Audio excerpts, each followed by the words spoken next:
Nakatanggap ng malaking donasyon ang Police Regional Office Cordillera Administrative Region o PROCAR mula sa iba't ibang mga benefactor sa isinagawang turnover ceremony sa La Trinidad, Benguet. Bahagi ang aktibidad ng mga programang Panag-aywan Itika Ilian at Project Kulong ng Swerte na naglalayong palakasin at palawakin ang mga community outreach efforts sa buong rehiyon ng Cordillera. Idinaos ang seremonya sa Masigasig Grandstand, Camp Major Bado Dangwa at pinangunahan ni Police Lieutenant Colonel Joey Jonathan B. Bagayaw, Acting Force Commander ng Regional Mobile Force Battalion 15. Dumalo rin sa naturang aktibidad sina Police Colonel Lidon D. Monte, Deputy Regional Director for Operations at Police Colonel Froilan B. Lopez, Chief of the Regional Staff ng PROCAR. Kabilang sa mga dumalong partner stakeholders at benefactors ang JMLA Meat Trading, CNT Builders, Mapitagan South Elite Eagles Club, Incorporate Office Solutions Company,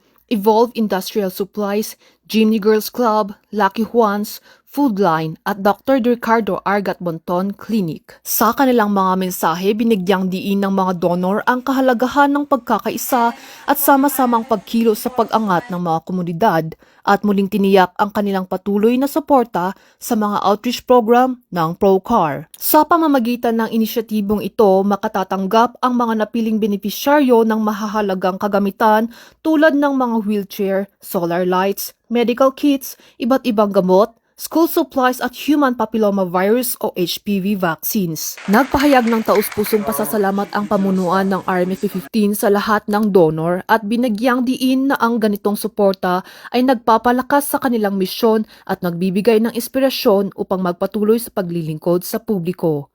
Dagdag pa nila, sumasalamin ang inisyatibong ito sa iisang layunin na makabuo ng mas matatag, mas malusog at mas handang mga komunidad sa rehiyon ng Cordillera kasabay ng pagpapakita ng diwa ng bayanihan ng iba't ibang sektor.